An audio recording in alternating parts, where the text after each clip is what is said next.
talking about consulting with teachers, with other school staff who are actually going to be implementing interventions, and some strategies in terms of effective behavioral consultation.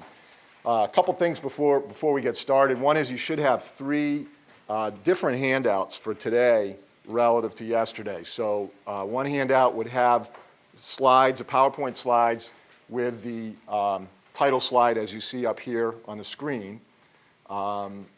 So consultative problem solving with teachers. Then there is another handout that is a listing of some resources related to consultation. And then a third handout that says consultation examples, case examples, something along those lines. There's two cases. And this is actually going to be participatory in terms of these case examples. We're going to call for a volunteer from one of you guys to come up here and serve the role as a consultee. I'm going to play the consultant role for each of these cases, and we're going to walk through a couple of different kinds of interviews. And so, so hopefully one of you will be willing to do that. The agenda for this morning is the following. So first we're going to talk about why a collaborative approach to consultative problem solving with teachers is a good idea, why that's, in particular the collaborative approach and the focus on problem solving is an effective way to go in working with teachers to implement interventions in classrooms. And we're going to broaden this population a little bit. You know, yesterday obviously we talked about ADHD, but the fact of the matter is that this process that we're going to talk about this morning would apply to consultation around ADHD interventions, but also interventions for kids with other behavior or emotion problems. And actually, we're not going to get into it too much, but there's actually a variant of this process that could be followed if you are working with teachers with regards to academic skills interventions. So this is kind of broad in terms of this process. The examples we're going to use for the cases are going to be ADHD students with ADHD. But keep in mind that really this is a broader process that can be applied across populations. And the specific type of consultation approach that we're going to talk about is called consultative problem solving. And my guess is that you have elements of this process already in your team work that you do in the schools. But this process we're going to talk about today has really been, in the literature anyway, primarily applied to one-on-one consultation. So a consultant, and, you know, a psychologist, social worker, counselor, working with a consultee, typically a teacher, classroom teacher. But the process itself could be multilateral, doesn't have to be bilateral or two people. And in fact, we're going to talk about one variant of this problem-solving process called conjoint behavioral consultation, which I briefly mentioned yesterday to you. And that actually is consultation with parents and teachers jointly. So working with families and teachers at the same time. The other variant that we're going to talk about briefly, and we actually touched on this a little bit yesterday in our discussion of academic interventions for ADHD, is the consultation process to develop academic interventions. As I mentioned to you, we're going to walk through two different types of consultation interviews. I'm going to model those for you, and we'll discuss them and talk about you know, any questions you have with it or other ways that you might have handled different things that come up during the interview. And then we're going to finish up with a discussion of process issues around stages of consultation. Just, you know, other things to keep in mind. And, you know, what I do need to say up front is that consultation is science-based. The model that I'm going to talk about has evidence behind it. It is data-based. I have resources listed for you if you want to look at that in more detail. But at the same time, it's important to realize that consultation is an art as well as a science. It's really about building relationships. In this case, today, we're talking about building relationships with teachers. And so there's a lot of process issues to think about in terms of building that collaborative partnership with teachers or parents. And then we're going to finish up by wrapping up and any other remaining questions that you might have. So let's get right into it here. Before we get into the process itself, let's talk about why we even need to be thinking about consultation as an approach here and working with teachers to implement interventions. The first thing that we of course all realize, I don't need to sell you on this, is that we have a wide variety of challenging behaviors out there in the schools. Many kids with different forms of emotion and behavior disorders, including ADHD, that require school-based intervention. You obviously wouldn't be here today if you weren't already sold on that idea that there is a big need for school-based intervention and most importantly, effective school-based intervention. And we have a good technology available in terms of evidence-based approaches. We talked about some of those interventions yesterday specific to ADHD. And it would be nice if we could just prescribe those kinds of things. You know, so we walk into a classroom situation, we see a certain type of challenging behavior occurring within a certain context, and we have a pretty good idea of the intervention strategies that would help. So it'd be nice if we could just, as a physician might, write a prescription and say, you know, here's the intervention that needs to be done, and hand that over to the teacher, the parent, whoever, or other personnel, and then they would follow through. That would be ideal. But as we all know, that is not an approach that's going to be effective in most cases. And that idea of prescribing interventions based on our knowledge, our expertise, is called using our expert power. And let me back up here a minute. There are a number of different forms of social power that people possess in any organization. And I'm not going to bore you with the gory details of all the different types of power that have been identified. But for example, one form of power in any organization is legitimate power, where you would be supervising another person and you have the legitimate right, as a function of your position, to essentially tell them what to do. Okay, that would be a form of that's called legitimate power. On the other hand, we could go to the dark side here and talk about coercive power, where you would use threats or other negative means to coerce somebody to change their behavior or do something differently. Obviously, coercive power is not something that we're going to advocate very strongly here as a way to influence teachers or parents or anybody else for that matter. But as a consultant, my assumption is for most of you in your current roles, you're not necessarily supervising directly teachers. Am I correct in that assumption? For some of you, you might be, but most of you, I don't think you probably aren't. And so what kind of power do you have in relationships with teachers? Well, one power that you have is your area of expertise. Okay, that to the extent that that's acknowledged by the teacher or the other person you're working with, you have that expert power. So to the extent that that person defers to you and your expertise, that expert power can help in terms of influencing change and influencing teacher behavior. However, if you just rely on expert power, it's rarely sufficient to bring about any kind of change.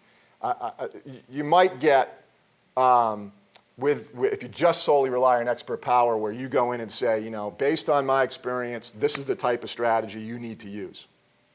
Okay, so it's kind of a one-way interaction, basically saying, okay, here's what I think's going on with this kid, here's what you need to do. And what you might get from the teacher in some cases is a positive reaction, you know, nodding, agreeing with you verbally and so forth, but then you find out a day or two or a week or two later that they really never implemented what you've suggested. Same thing with if you submit a report, you know, based on an evaluation and you have recommendations in there. You're relying on expert power of your background in the context of that report to bring about change. And unless it's tied to an IEP or some other kind of regulatory mechanism, there's really no way of knowing whether or even ensuring that any of those things are going to be followed up on.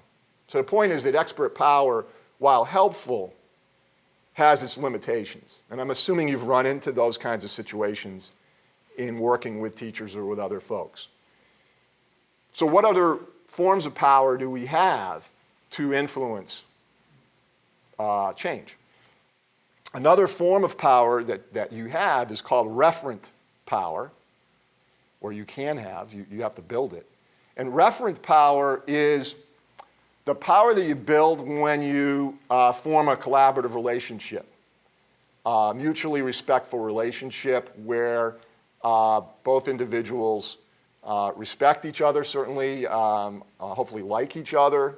It's kind of the power that friends have over each other, is that referent power, because you can see common interests between the two individuals and common goals, and there's a mutually respectful collaborative relationship.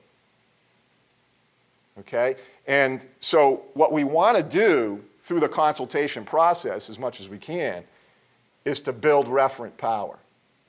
Because it's that combination of referent power and that relationship, along with your expertise, that increases the odds that something's going to get done, that interventions are actually going to get implemented. Doesn't guarantee it, certainly, but it increases those odds.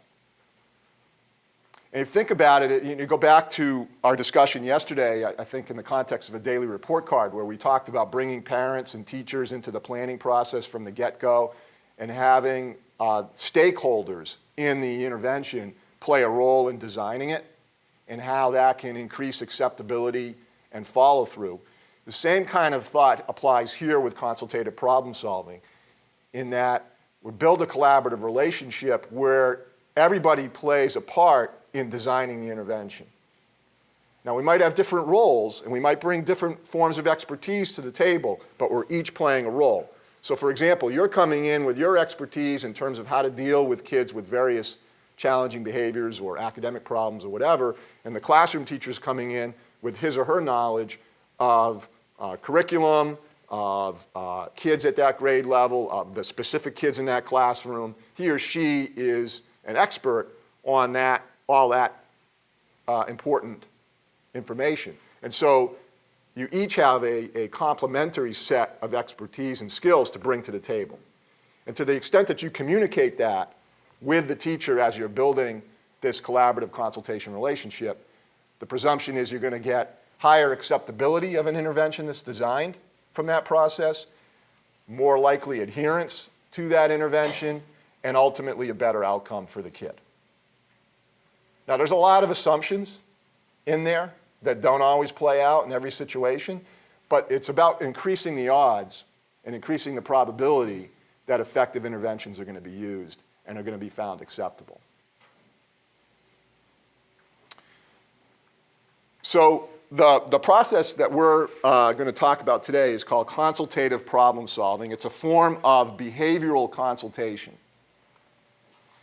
The two references at the bottom of this slide are in your resource list. The primary source for this is Bergen and Cradwell, going back 20 years now, 21 years in terms of the development of this process. And the more recent reference, Sheridan and Cradwell, actually is a broader model that includes parents and teachers, which we're going to talk about later. But basically you have 4 stages to this process that, again, I would guess have a lot of overlap with the team process that you may follow in dealing with cases right now.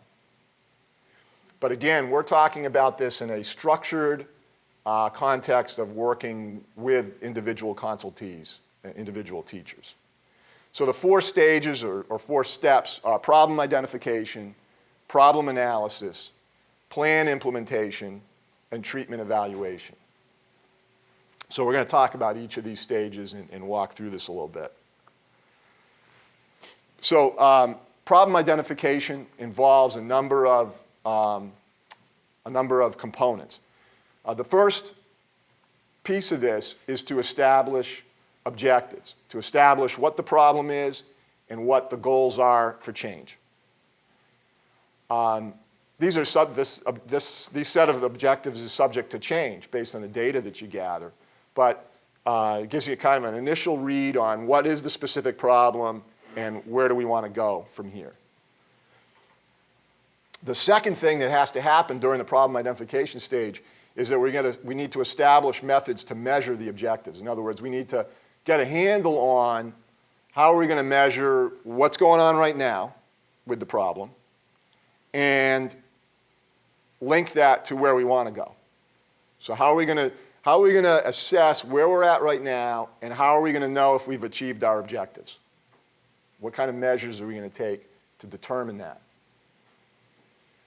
Thirdly, we talk about what the data collection procedures that we're going to follow, and who's going to do what. You know, what is the consultant going to do? What is the consultee going to do? We're going to look at those data. We'll eventually look at those data. And the key thing here is this last point, which is that from a consultative problem-solving point of view, a problem, I'm putting that in quotes, a problem is defined as a discrepancy between the current performance of a particular behavior and the desired level of performance. Okay, that's a gap between the current level of performance and the desired level of performance. And here's the thing, is that the gap, for the gap to be a problem, it has to be a problem from the point of view of the consultee. Not you as the consultant, but the consultee. Meaning, in most cases, the teacher. Because ultimately, they have to believe that there's a problem, and in order to make any change. That's the idea behind this. And so we're looking at, here's the gap between where you want things to be and where they are currently. Do you think that this is a big enough gap to represent a problem that you want to address? That's where we're getting to with this last point. Everybody with me so far? Questions on this? Anything I can clarify? Where does that come first before just looking at trying to establish your goals and objectives?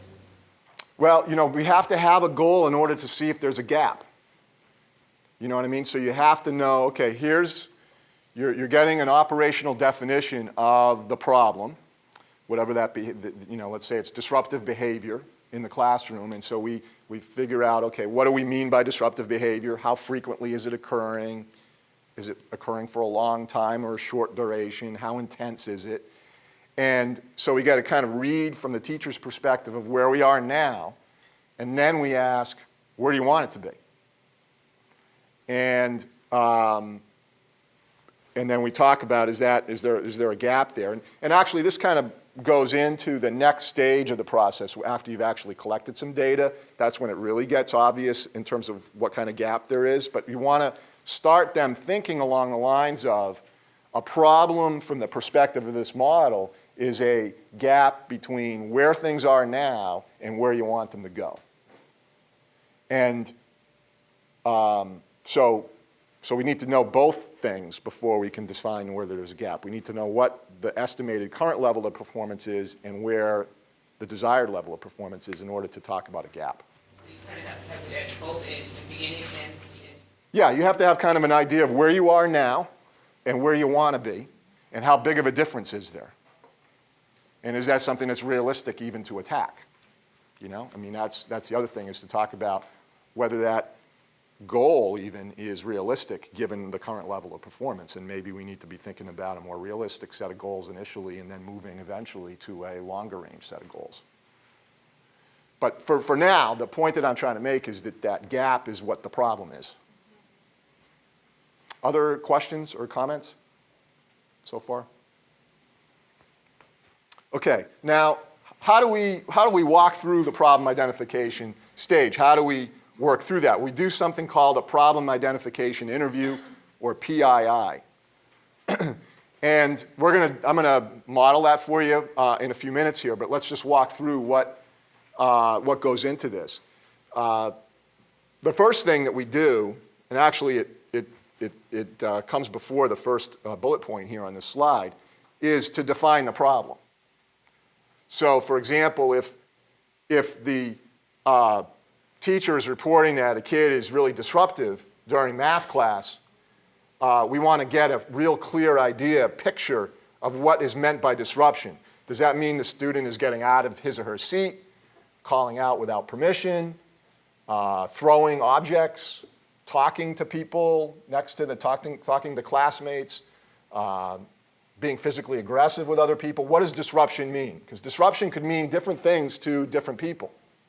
And so we want to get an operational definition that gives us a crystal clear picture of what that behavior looks like. And once we know that, then we need to find out the strength of the behavior. And strength, from a behavioral point of view, can mean one of three things, or all three, really. The frequency of the behavior, how often it happens over a period of time. The duration of that behavior, on average. Or the intensity of the behavior. So, for example, intensity is the hardest one to picture sometimes, but intensity, let's say that the child is calling out without permission. One question might be, how loud is he or she when they call out? Are they yelling, or are they whispering? Is it just a regular voice? Where is it in terms of intensity? Okay. The more frequent question is around frequency and duration, or the more typical strength components, but intensity also can be important under some conditions. So you're looking at the topography of the behavior, which is what does it look like, and the strength of the behavior. Yes? Question, because we are already talking about the problem. Let's go back a little bit. Who would usually initiate? Is the teacher that's going to come to us, or we already know the kid is struggling and the kid is talking to me, so I approach the teacher, or even when the parent gives you a call and say, hey man, that teacher is on my son's back, whatever. Yep. So how do we get the whole thing started before we can start talking about the problem? Yeah, no, that's a good question. I would say all of the above could apply here. It's going to have an impact, though, on how that relationship is going to go. Who initiates and how it's initiated. So, for example, if it's the teacher coming to you, you already have, and I hate to keep putting this in power terms, but I'm going to use that because we're talking about trying to get people to do things, in this case teachers, that they may or may not want to do. Okay? So I'm going to go back to that. So if they come to you, right away, they're buying into your expert power. Okay? And maybe that's based on previous interactions you've had with them, and so you have some residual referent power, okay, going. So you've got a good, maybe you already have a relationship with them, they already see you as somebody with expertise, they're coming to you. This process is going to go much more smoothly under those parameters because you've already got that momentum of referent and expert power going. As opposed to, I think you mentioned parent calling and saying, hey, my kid's struggling in class, and I really would like you to work with my child's teacher, see if we can do something different, whatever the specifics of that might be. And now the teacher's in a position where you're coming to that teacher and saying, hey, there's a problem here, and that teacher may not either A, see there being a problem, or B, is resistant to the idea of working with somebody else to resolve it. In which case, you don't have a lot of momentum going. You might have some expert power, but you probably don't have a lot of referent power to call upon in that situation. And it almost borders on coercion in some ways. And so it's already starting in the context of some challenges. Not impossible, but it's going to take a little bit longer to build that relationship. So I'm assuming that you have various mechanisms in your schools in terms of how you come to interact with teachers around kids with problems, and this process would apply regardless of how that started. But just understanding that there may be more challenges when it's forced upon the teacher as opposed to the teacher coming to you or volunteering to be part of it. Yes? I want to share, as a parent, Yes. going to ask help, you see the behavior at home, but the kid is getting good grades, it's like, well, there's no problem. And it's like, I've literally had to wait from August till now, finally getting a meeting tomorrow, but now the child is at an F. So they had to see that there was an F, you know, to address the situation and finally get a meeting. So initiating as a parent, knowing the system, knowing where to ask for help, it has been very frustrating, you know, as a parent. Now, And again, as you said, you're a parent who knows the system and knows your rights and all that kind of stuff. it's taken me, you know, this long. And this is like a, you know, and it's a child that already has an IEP established. So it's very frustrating. But as an expert, you know, in the classroom, as an EBD clinician, I have, you know, the teachers come to me with new problems. And it puts you, you know, at a higher, I guess, I don't know if the stakes are higher because you have, you know, that upper hand and then you can facilitate for that meeting to happen. But I've seen, you know, when the parent comes to you and you go and approach the teacher, I've gotten well, I've been here teaching for 20 years, you're not gonna tell me how to run my classroom. Right. So I've encountered that, and it's kind of frustrating if it's a What- brand new case. Well, and that goes back to the discussion we had a few minutes ago, which is you run up against that. If you're relying solely on expert power, you're going to run up in many cases where a person may say, hey, I understand that you have your own experiences and your own professional role, and I respect you as a professional, but I'm the teacher. I know what's going on in this classroom, and you're not going to tell me what to do. And so that's where this collaborative process may help. It doesn't always. I'm not gonna, you know, make any outrageous guarantees here, but the idea is that through a collaborative problem-solving process, you may build some of that referent power. You may get some more higher level of engagement from that teacher in terms of the changes that could be made. But again, you're dealing with interactions within a system that may or may not be within your control. I found that they usually come to you when the situation has escalated to the level that the discipline is not working in the classroom. Right. So it's like, okay, I don't know what else to do with him. Yep. Let me go and find help when it's so easy to do preventive a little. Yeah, it could have been easier. Yeah, sure. And I think you can subtly get that message across as you go through this process, not necessarily to impact that current case, but maybe to impact future cases, maybe. So we can't say I told you so? Probably not a good way to build reference power. It might make you feel better. Might make you feel better to say that, but probably not going to get you too far. So let's go back to the interview. Okay, so we establish what the behavior looks like and the strength of the behavior. But now we also need to ask about, remember this is in a behavioral context here, so we're looking at environmental factors that may be impacting a behavior. So there are three types of events that we want to talk about with the teacher that could have an impact on the behavior. One is antecedent events, which we talked about extensively yesterday. Remember that those are events in the environment that are immediately preceding the challenging behavior. Immediately preceding. And we sometimes think of these as triggers. That is, events that are going to trigger the challenging behavior. So, for example, yesterday we talked about for kids with ADHD, a lot of times when we give them independent written assignments to work on, that can be a trigger for disruptive off-task behavior. So that would be an antecedent event to that behavior. Yes? How about when you have multiple antecedent behavior? Multiple antecedents for the behavior. Right, there could be, and it could be vary by situation. It could be the antecedent, in some circumstances, is written work. In other cases, the antecedent could be the presence of a classmate sitting immediately adjacent to the student. or another antecedent could be, noise outside of the classroom.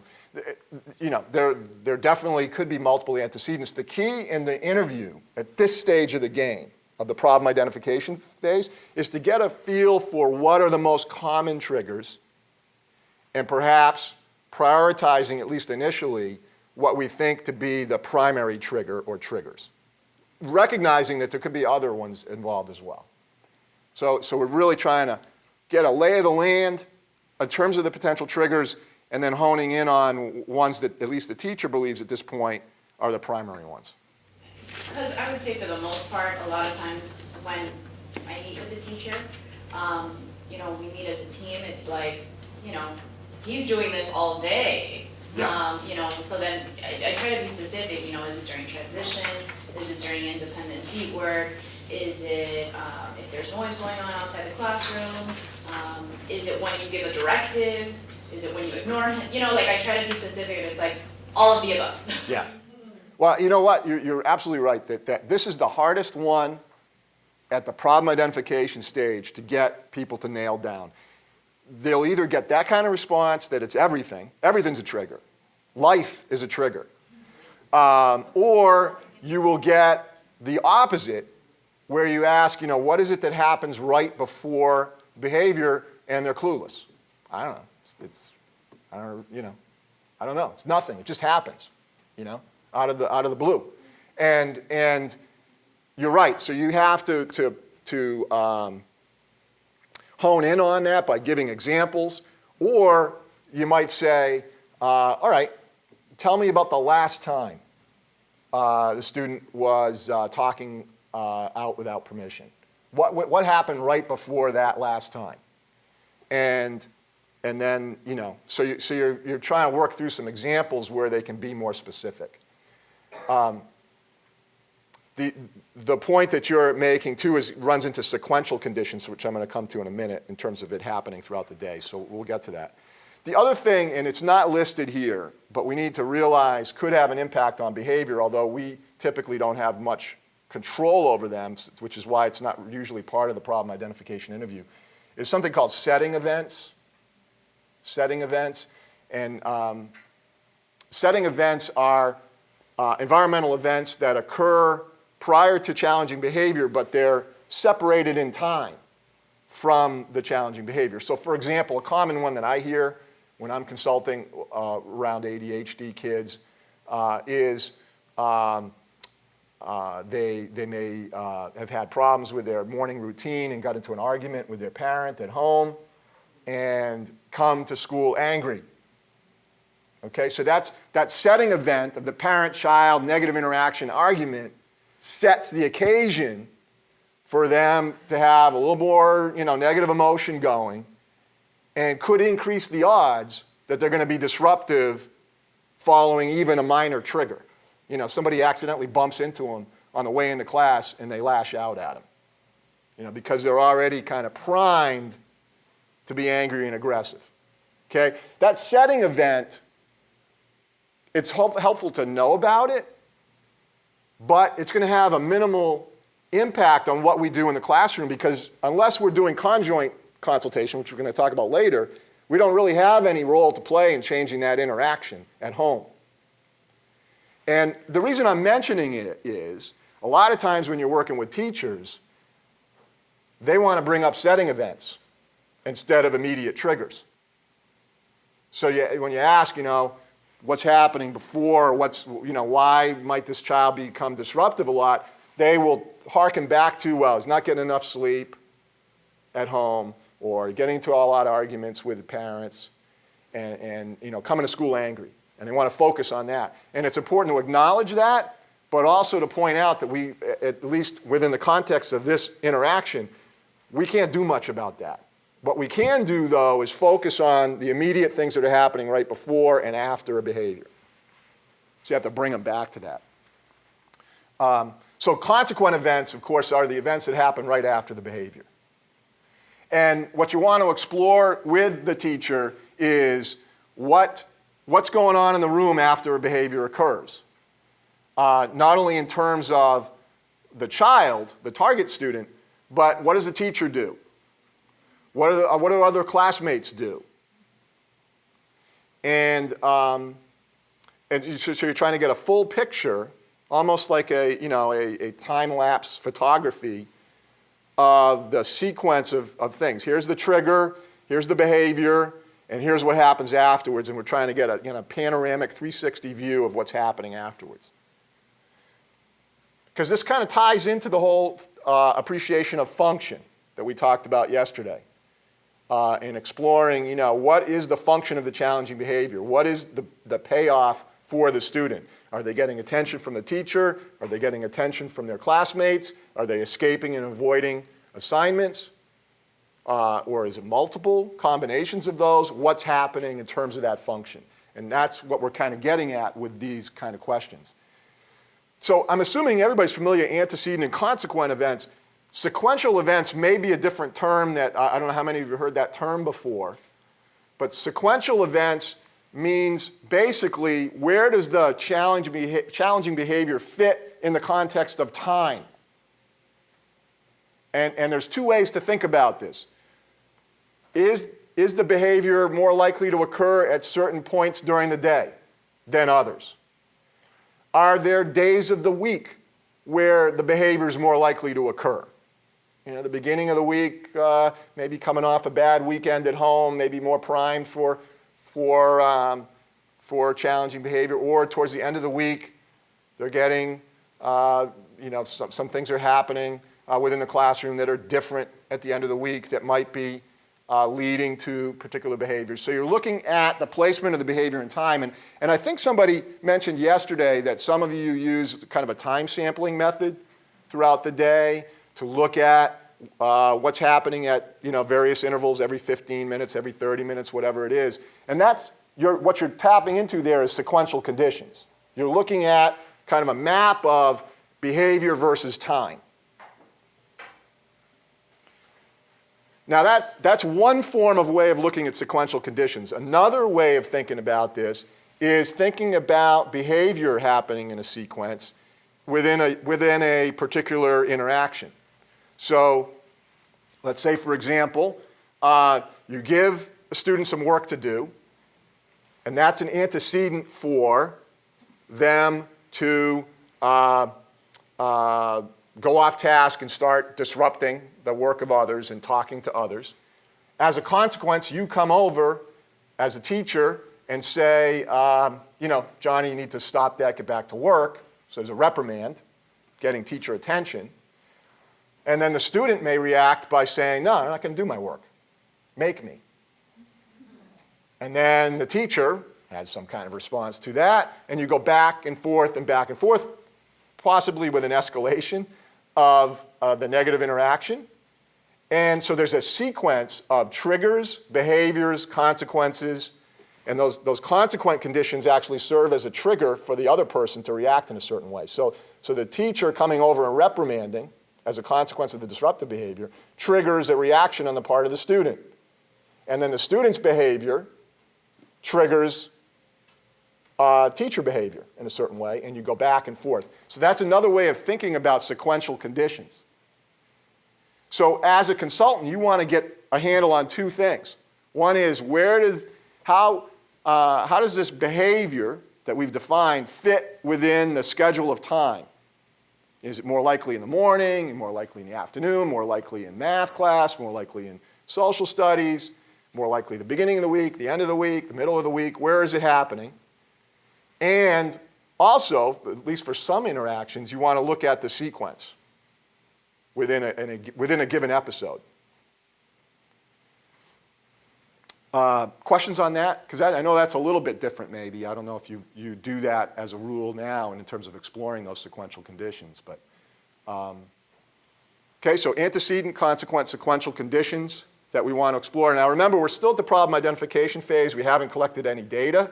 And so this is just teacher perceptions at this point about what these things are, getting an initial read on it. What you want to do next in the interview is set up a rationale for collecting some data and then agreeing on what that data is going to look like. And we're going to talk, the next slide goes into this more detail. And then you finish the interview with arranging the next contact. And there's two forms of contact that you're going to leave with. One is a check-in point before your, well, let me back up. The two forms of contact are going to be your next interview. And so you have to agree on it. Well, how long do we want to collect data for? A week, 2 weeks, whatever. And so you set up your next interview and interaction, coinciding obviously with the end of that data collection phase. So you set that up. And then you also make arrangements to have some kind of brief contact with the teacher to see how it's going. How is the data collection going? Now, you may also, as a consultant, be collecting some data along with them. That's possible. But if, to the extent that they're collecting data, you want to check in with them a day or two in to see, A, are they actually collecting the data that were agreed upon, and B, whether there's any questions or problems or concerns about how that's going. You had a question. Yeah, what is your rule of thumb as far as, you know, how long you're going to collect the data before any interventions are put into place? The rule of thumb is you want to get enough data to know what's going on. And I don't want to be weaseling out of that question, but I can't say, well, it's a week or 2 weeks or whatever. You have to have enough data to know what's going on. And in some situations, it may be as few as 3 or 4 days where you have a fairly stable indication of where you're at, what's called a stable baseline. In other instances, particularly with the populations we work with behavior disorders, there's a lot of variability in the data. And so you may need more days of data collection to really know what's going on. So I would think that at a minimum, you want to get at least a week's worth of data. A lot of times I will try to push for 2 weeks, knowing that, again, with students with ADHD, there's going to be some variability. So it gives me more time, or more data to look at. But it really depends on what you get back. And which is why it's critical to check in early on. Because I can't tell you how many times I've checked in with teachers where they've either forgotten to start collecting the data, or at least that's what's being reported, or they're going about it only on a partial basis, or not completely what we agreed upon. So you don't want to wait 2 weeks and then find out that either they didn't do it or they did it in a different way than you agreed on, and then you have to wait another week or two to get anywhere. Now, the assessment piece, you want to walk them through these 5 questions. What is it that's going to be recorded? So what is the behavior that's going to be recorded? So let's say, for example, it's work completion. So that the student is not completing work at a high enough level. So what are we going to record? Well, we're going to record the percentage of work that's completed. Okay? Percentage of work completed. Who's going to collect the data? Is it going to be you as the consultant? Are you going to come in and do some observations to collect data? Or is the teacher going to collect the data? In the case of work completion, most likely it's going to be the teacher that's just going to hold on to all of the assignments so that you can look them over in terms of what percentage have been completed. How are the data going to be recorded? Are you going to have like a little check sheet? Or is there going to be a folder of the completed assignments that are going to be kept together? How is that going to happen? How much data will be collected per session? So, you know, are we doing this every day? What times during the day are we collecting the data? Is it just during one particular class, one particular time? Is it throughout the day? And it's really going to depend on the behavior. For high frequency behaviors, like let's say we're talking about off task, where they're inattentive and they look away from their work, they're distracted, it would really be very cumbersome to ask a teacher to collect data on off task behavior for one student for the whole day. That's not going to build referent power very quickly for you. Okay? So what you want to do is think about maybe a time sampling. You know, every half hour or something, check is the student paying attention at that point in time.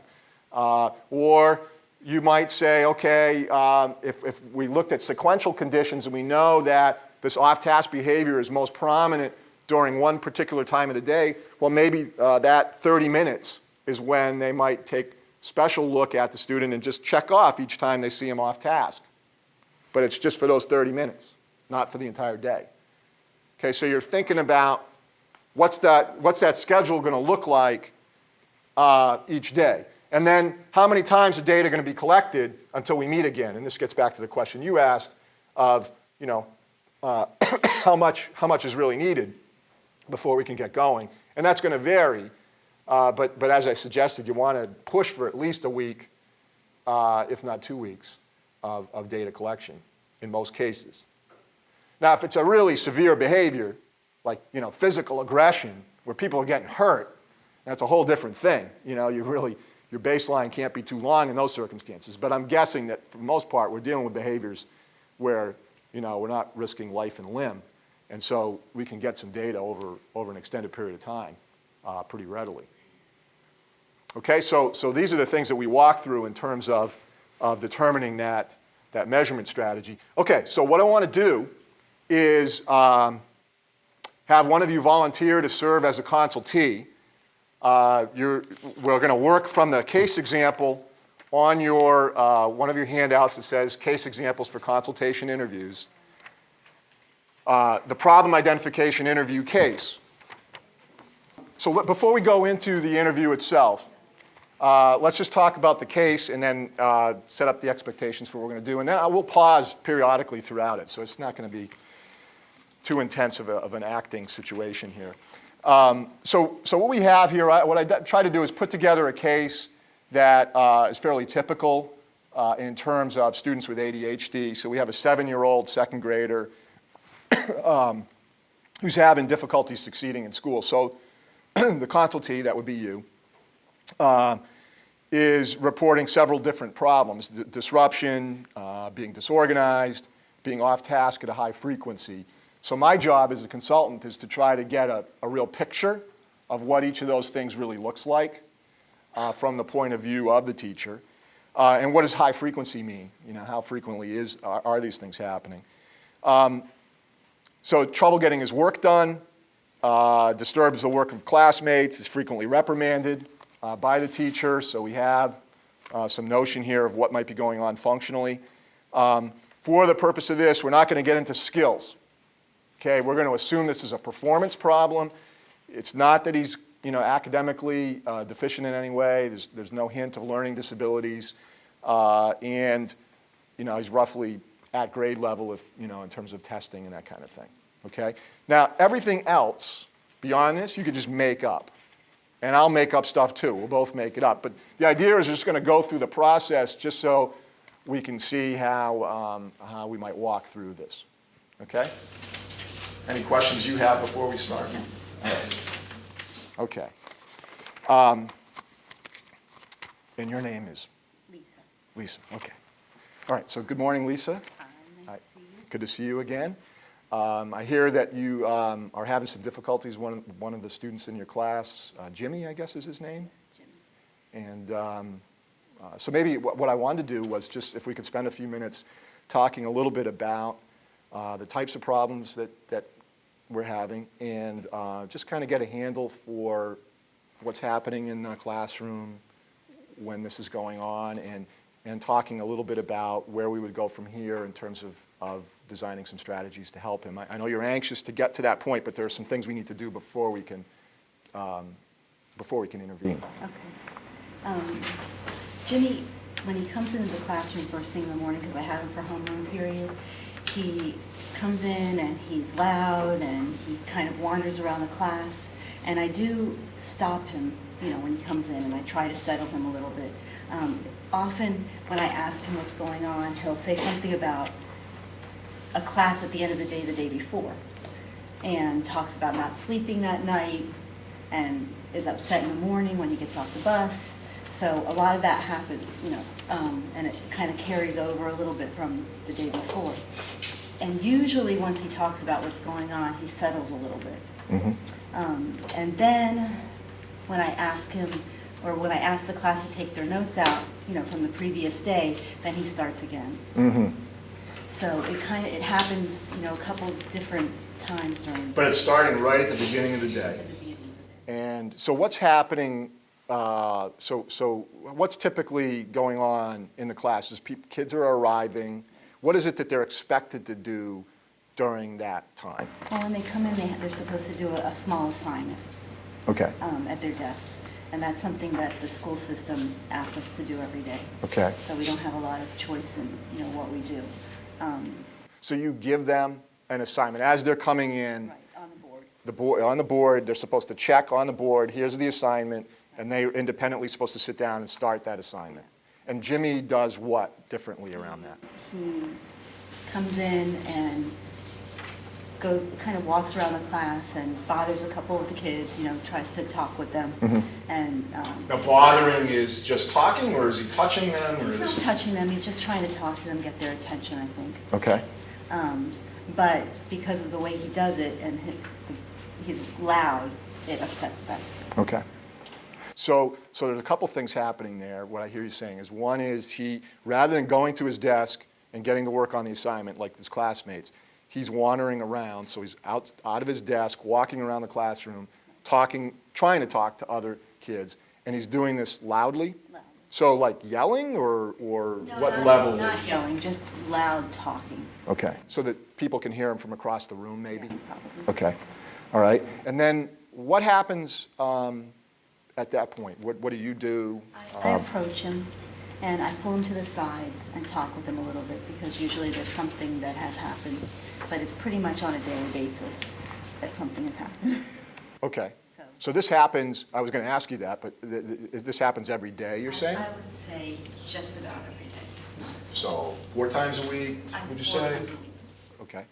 And again, you come over to him and you say what to him again? I'm sorry. I say, Jimmy, come on over for a second, let's talk. And so he comes over with me. He's usually, he comes willingly, he doesn't give me a hard time. So he comes to your desk or No, your I another go to area? him and then I take him away from, like, towards the back of the room. Okay. And we talk a little bit. I ask him what's going on, and he'll usually tell me, well, either something happened at home or often something happened in the class at the end of the day. Okay. And he's kind of carrying it over to the next. And what do you say at that point? Then we talk about why it happened. I tell him that we'll talk about it with the person who's involved later on, but that he needs to settle down a little bit first, because we can't have a conversation if he's going to be upset and, wandering around. So that usually settles him, and he does sit down. So he goes to his desk at that point and then attempts the assignment? Okay. And then what do you do at that point? Then I go back and I check on the other students, because it's a journal that they do in the morning. Okay. So I walk around and check on everybody. You don't necessarily go back to him? Well, I will usually go back to him also, just make sure he's doing what he needs to do. Okay.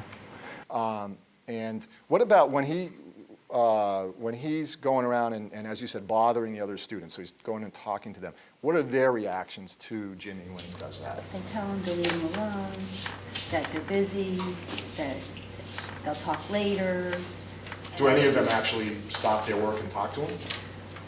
No, I don't think so. So they're mostly trying to push him away. It's not physically, but they're trying to verbally Yeah. push him away. Okay. Let's stop here. Thank you. Doing a great job, by the way. I think we have a budding Academy Award winner here. I don't know. So my question, well, first of all, questions, comments on where we're at so far, and in particular, do we feel like we've got a picture of what's going on with Jimmy? Do we have a good idea of what's going on with him? Yes, a lot of people nodding. How about in terms of triggers? Do we have, what's that? Somebody say something? What about triggers for this? We have some idea of some setting events. You notice that those were thrown in here, the sleep issue and the, what was the other thing? Oh, the carryover from the class the previous day as potential setting events.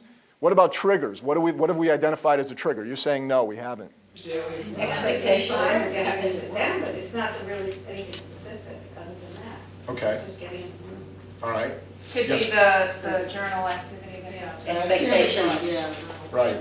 So he's coming into that environment, and it's on the board. And I guess one of the things that I should explore as a consultant is whether Lisa also, verbally prompts the students to do this as well. Is that an additional potential trigger? And But, you know, I think that it's the assignment, I think that the consultee also said that the journal is on the desk too, or no? I didn't say that, but we can say that. Okay, let's assume that that's the case. Then that's an additional visual trigger, potentially. And how about consequences? What do we know about the consequential conditions at this point? I wanted to say, the thing I noticed was, and she should probably do this, but it might be what he's looking for.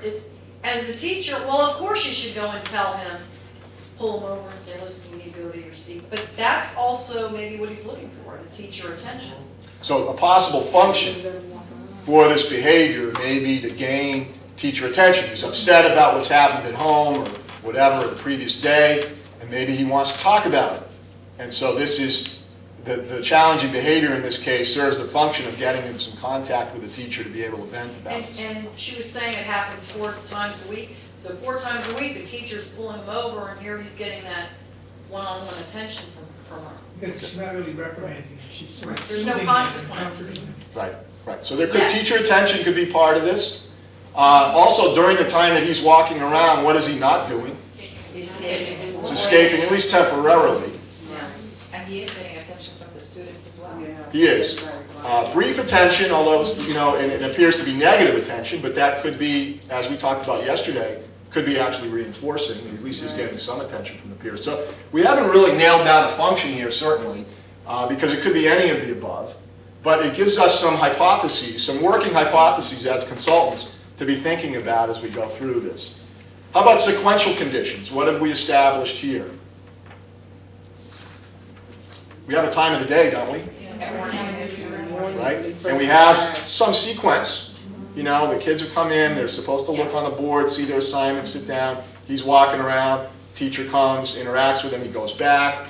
What does the teacher do? Eventually she comes around to see how he's doing. So we have kind of a sequence to that. Not a full sequence, but we have a kind of a beginning idea of it.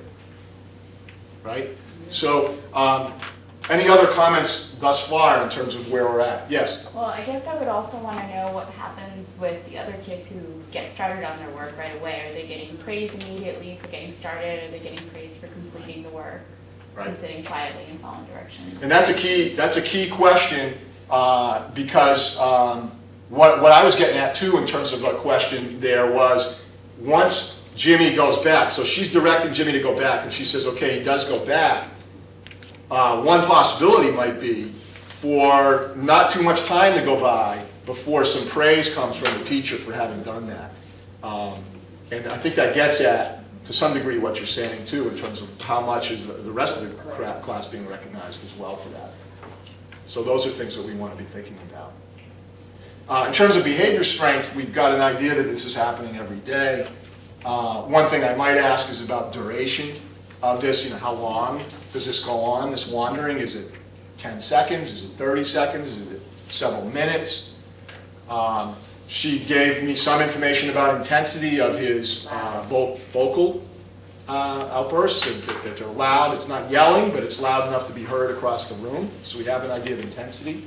So we've got some beginning levels here. Yes? I guess the reason I said no from triggers, you know, I'm thinking, well, what is it about the journal, or is there other things like, you know, is it writing, is it reading, is it, you know, I guess I want to know more academically what his strengths were so that I can see, maybe he doesn't want to tell anybody about himself, I don't know. Right. So I need to know more, I need to narrow in more on the trigger. Yep. I agree with you. We'd want to know more at this stage and probably the next stage as well. So this is good, some good ideas. In the interest of time, what I'm going to do next is talk about, you know, what's a goal? Where do we want this to be? We know that it's 4 days a week now. What would be a reasonable goal in terms of this? Or we could even talk about the duration of this and reducing the duration of this off-task behavior. And then we'll go from there in terms of the data collection and so forth. Okay, but again, a lot of good suggestions, and certainly if we had time, I'd go after those in a little bit more detail.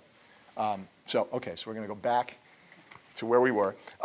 Okay, so just to sum up what I'm getting from you so far is we have a situation where Jimmy, 4 days a week on average, maybe even 5, is coming in the morning. There's an assignment, some journal writing that the students are supposed to do. The assignment's on the board. Other students come in, go to their desk, start working on this. Jimmy comes in, doesn't go to his desk right away, filters around the room, attempting to talk to peers. They try to do their work and tell him to go away. You come to him and pull him to the side and try to find out what's going on, and he reports to you about what's going on either at home or the previous day. He then is able to go back, do some work. You come back and check in on him eventually. So do I have that kind of an accurate picture of that? But by the way, how long is all that, how long does that all take to go through that whole sequence? I think at the beginning of the year it was a little bit longer, but since I've noticed that this is kind of something that happens, I've tried to shorten it to maybe, it's probably a minute or so.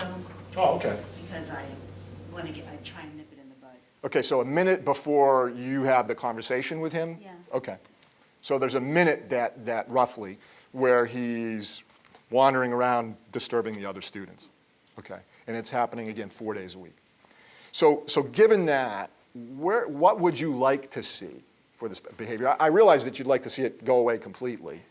Right? I understand that. That would be an eventual goal. But what do you think would be reasonable as an initial goal for Jimmy in terms of both the length of time that he's doing this and how frequently he's doing it?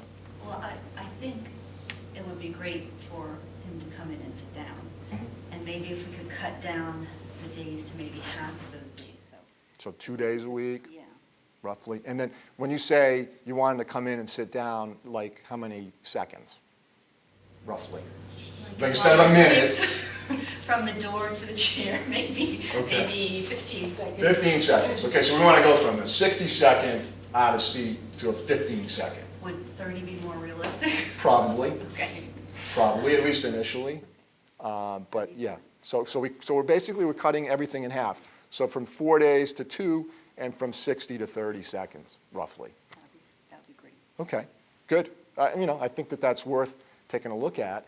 What would really help, though, well, you know what? Before we get to that, we've been talking a lot about Jimmy's difficulties, particularly in relation to this situation. Tell me a little bit about his strengths, and in particular, things strengths that we might even be able to think about calling upon in terms of working on this particular problem. Well, he's very intelligent, and once he gets into the work, he does really well with it. He also likes to help a lot, and he's a friendly student, which is why he wants to go around and say hi to everybody. It's just the wrong time to do it. Okay, good. So he's outgoing, he's bright, he's willing to help. So there may be some things that we could think about trying to take advantage of that in terms of some strategies for him. So we should file that away. When we start talking about strategies, we should try to think about how we call upon that. But those are good things, I think, that we can take advantage of. Before, though, we can get to any kind of strategies, we need to think about or get some more information about what is actually happening now. And I realize that you've given me a really good picture of this, but you've got a lot of other things that are going on at the beginning of the day, and I realize you can't just totally, or haven't up until this point, totally focused just on what he's doing.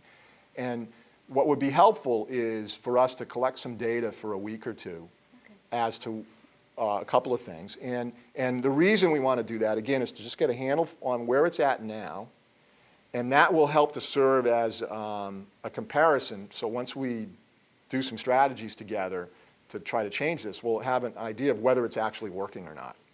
So without that kind of information, we really wouldn't know whether it's working.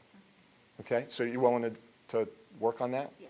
Okay, so what I'm thinking might be helpful is if, given that you want to talk about, you want to cut from 4 days to 2 days, every day, at the beginning of the day, take note of whether he's engaging in these behaviors of bothering the other students at all, and indicate whether that's, we can just have a simple checklist for each day, whether it's happened or not, that he's going and bothering other students. Okay? And the other is, I realize you probably don't have a stopwatch handy or something like that, but some indication of how long it's taking him to get back, to get to his desk. So you're estimating that it's about a minute. maybe if we could just time that actually and see how long that would be. And I realize that at a certain point you're going to have to step in, but maybe if we let it go to a minute and just see if he does it on his own, and then if he doesn't, then you step in at that point. So we'd have two things that we would be recording each day, would be whether he's circulating through the room and talking to students instead of doing his work. So just a check mark on that. And then the other would be the length of time before he does go to his seat. Is that reasonable? I think we could do that. I mean, I realize that you have other responsibilities, and if not forever, we're just talking about getting some of this for a week or two. Yeah, and the students are fairly independent at that time, so I could squeeze it in. Okay, and I appreciate that. And I, you know, again, it doesn't have to be to the second. It would be a rough guesstimate of how much time. You don't have to be sitting there staring at your watch or your phone or whatever in terms of the time. So, but if we could do that for 2 weeks, would that be okay, or do you want to just do a week? I know you're anxious to get going with this. Yeah, but I think 2 weeks is fine. That way we can see if it's really as consistent as I think it is. Right. Yeah, and we may be able to see some patterns, too, that you haven't been able to notice, just as a function of focusing on this a little bit. So let's just recap. You're going to, every day in the morning, you'll just take note with a check mark if he is bothering any other students. So that would include even if there's one of those interactions, that would be a check mark. Okay. And then the other is the length of time before he gets in his seat, roughly. Okay. And we'll do that every day for the next 2 weeks? 2 weeks. Okay. Yeah. I appreciate that. In the meantime, there's two things that I want to talk about is at the end of that 2 weeks, I'd like us to get together again and we'll look at the data that you have and we'll actually graph it and take a look at, you know, where we're at, what that looks like. And then from there we'll talk about what do we do about this? What are the strategies we might try to use? And hopefully you'd be thinking about those and I'll be thinking about those as well between now and then. So would 2 weeks from today at this time be okay to meet? This is my planning period, so it's fine. Great, good. That's very convenient. In real life, I don't have one. Right. Planning times, what's that? And then the other thing is if you wouldn't mind, I might stop by your room or give you a quick call, you know, after you've been doing this for a couple days, just to see how it's going and if you're running into any questions. So hopefully you don't mind me doing that. No, that'd be Great. Thank you. You're welcome. Well, I'm looking forward to working with you on this, and hopefully we can get somewhere with Jimmy. Me too. Thank you. Okay, thanks. See, and this is how I really would do it, so I don't understand these teachers who are so opposed to having help come. Yeah, well, we'll get to that. That's an aside. Yeah. But before we go there, comments, questions on what we've done here? Yes. I think you have a pretty well-run classroom if you're concerned about a student takes 1 minute to settle down. I'm not sure that's, I think most of the teachers that come to me anyway, it's much more intense problem. Yeah. Yeah, and you know, for the sake of process here, yeah, I mean, I think we're just trying to, she's playing a role here, but that is one thing as a consultant that you would want to bring to the table if you see a situation where the expectations are either unrealistic or the problem isn't really that big of a deal. You know, that takes your interaction in a different direction. But let's not go there for now, because I'm guessing you don't have too many of those instances where you have people coming to you for, or maybe you do, but for problems that aren't really problems. So let's assume that it is really a problem. Other comments, questions on the process in terms of setting up the assessment and so forth? Yes?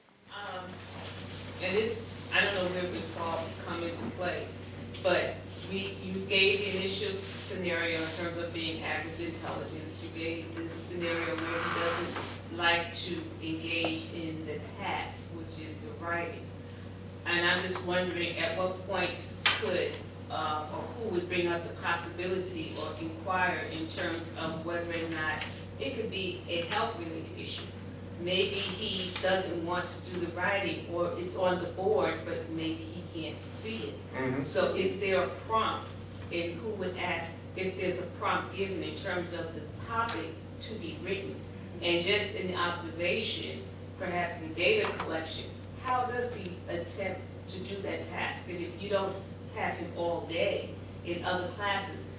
Is it the same problem, that until he's prompted to say what the task is and then observe how he does it? Because if he's holding his head on the board, it's a visual thing, so That's a good point. his ability, his personality is camouflaging a medical issue that wasn't addressed because he's bright, intelligent, and off task, but not aggravating negatively. Yeah, that's an excellent point. And I think if you as a consultant have that in the back of your mind, certainly you could ask some questions related to that. But the other potential opportunity, depending on your schedule, is you might say to the consultee, while you're collecting this information each day, would you mind if I came in one or two of these mornings, just at these times, just to take a look at what he's doing? And so you could pick up on some of the cues that you've just mentioned, particularly if you had some concerns that might be an issue. So there's nothing to keep you as a consultant from participating in the data collection process in some way. Yes? So one thing that I was curious is, what is happening in other class that they're doing? That's exactly what I'm. Maybe it's a bullying situation? Well, first of all, I have to do a disclaimer here. This isn't how I run my classroom, and I really don't have a classroom like that. I work out of a hospital, so the hospital is my classroom. I just took some of the behaviors that I deal with and kind of put them into a situation, which is why it was only a minute. It should have been 4 or 5. But he does tell me about the situation, and I wanted to kind of touch on some of the things that you said, how teachers kind of don't want to take responsibility, and it's the night before, but he really does come off the bus saying that the class that he has at the end of the day, which is a very unstructured class, that's just a little bit, where they have, arguments, and where is the teacher, and, so I took a little bit of everything and tried to put it together. And that's good, because you threw in some setting events, which is very often what gets brought into the picture. And the thing is, you're right, that would be an area to explore, particularly if that class was under her direction. What I was getting implicitly was that it wasn't. And so in our interaction, that's going to have a minimal impact. Now, outside of this interaction, maybe I go and explore that. I find out, okay, what's this kid's schedule? Who does he have as a teacher at the end of the day? And what's happening there? And go and talk to that teacher. But for our interaction, she's going to have minimal, unless she's playing some supervisory role with that other teacher, which I doubt, she's not really going to have much to say about that, nor am I in this context. So I wouldn't necessarily go into too much detail with her about it, because the other assumption when you're doing these interviews is you got really limited time. I mean, you already alluded to the fact that you really don't even have a planning period. So we might be talking in the hallway, for 5 or 10 minutes and trying to get this in. So I'm just trying to hone in on the specific things that are happening in that environment at that time that she might have control over. But you're right, we could explore that potential setting event outside of this context. Other comments or questions about what this interview example? Yeah. Well, I'm wondering if in some cases teachers might feel like, okay, I've just sat and talked with you for a while and you haven't recommended anything, and you're asking me to collect data for 2 weeks. Yep. And so I have to wait 2 more weeks while this problem occurs Yep. until we get started. Right. So I'm wondering if it would be worth it to, you have some sense of the idea of what's going on, and you know that there are some, behavioral principles, some strategies that wouldn't hurt and certainly might help. For example, if you instructed her to make sure she praises at least 15 children in the classroom for getting their work started, right, while she's monitoring whether that affects Jimmy's behavior. So at least the teacher feels that they have something to try. Yeah, that's a good point. But let me just comment on 2 things with that. One is what I try to do, and I don't know if you noticed that, at the beginning and at the end, I'm trying to put this in context, that our purpose today is just get a handle on a problem. We're not going to work on strategies right away. I understand that could be frustrating, trying to build that empathy in terms of the fact that I realize that she's frustrated and looking for some help here, and that I'm not giving it right away. So we're putting it in that context. She appears to have understood that. But you're right, that she could go away from this interaction saying, what's going on here? I come for help, and then I'm leaving having to go collect data. But hopefully she's understanding the reason for that and the context for that. And I'm going to be checking in with her as this goes along too. The other thing is, you want to be careful about not getting too premature in terms of the strategies that you want to try, and too prescriptive.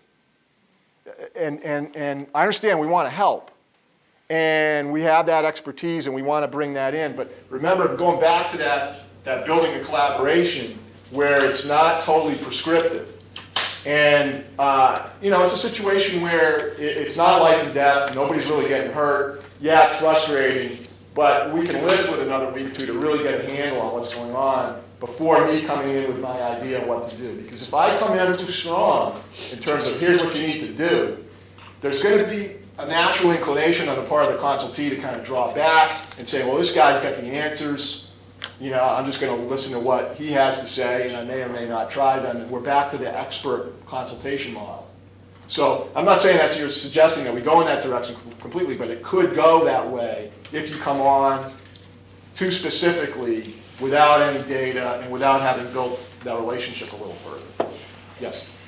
One thing that I try to tell teachers when I'm doing the interview with them, for them to get an understanding of what we're doing, I try to put it in, I guess, the context of medication. So you going to the doctor and you saying you have all these symptoms, and then the doctor just writes a prescription for medication. Well, it may or may not work. You may need to run some tests and see what exactly is going on in order to really try to prescribe the correct medication for the problem. Sure. So when I say it that way, I think it kind of... Yeah, it's a good analogy in terms of the need to get information before going ahead with the treatment. Yeah. I mean, whatever works in terms of putting it in context, the important thing is that you do put it in context so that they aren't going away wondering, wait a minute, I thought we were supposed to be talking about strategies, and here I'm collecting data. You want to preview what you're doing in that interaction, that we're not going to be talking about strategies, and giving a rationale for why that's the case. And so if you want to use that kind of analogy and that works for you, that's great. Any other comments or questions about this? Yes? I have a question. I have recently, I'm an EDD counselor. I have an EDD student and he's ADHD. And the teacher came to me and said, he's climbing in the room, he's making all these loud noises, everything I said, he has a comment to say back to me, whatever I say, everybody in the room is laughing. So I just told her I'll come up to the room. Because he's telling me her mouth, she makes these smart remarks when kids say something, she always says these little smart remarks, and I'm trying to protect all the other children in the room. I'm not going to let her put them down. So I said, okay, I'll just go to the class. I went into class, and he's right. The teacher does make the little smart remarks, and he said, see that, see that, see that?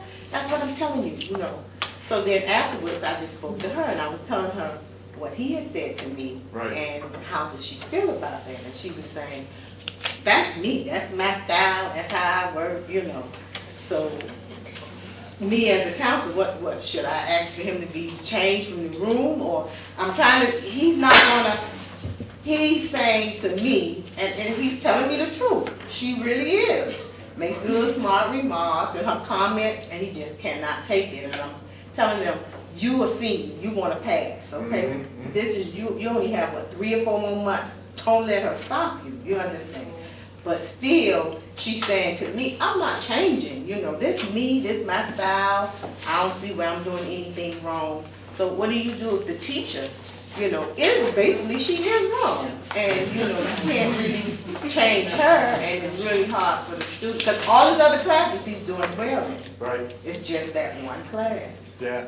Well, I mean, I don't have the one answer to that, certainly, but you alluded to one. Maybe you work on getting them transferred to a different class, or the other thing is maybe you work with him as the consultee.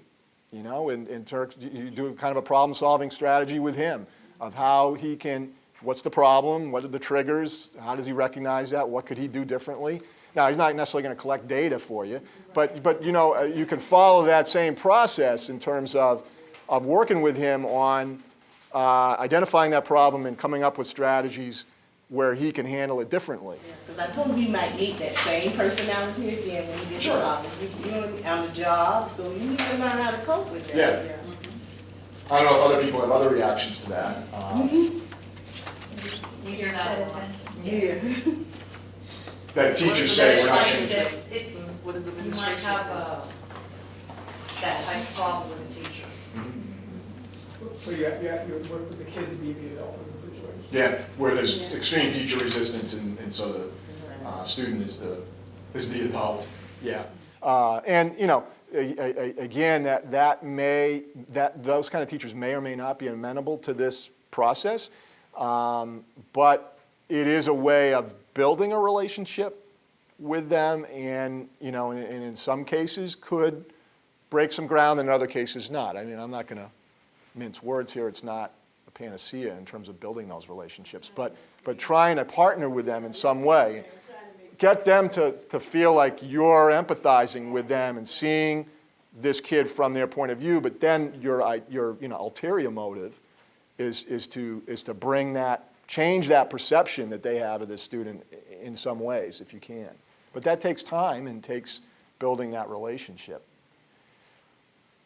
I thought I saw another hand. No? Okay. Tell you what, first of all, thank you very much for agreeing. A round of applause for Lisa. Thank you.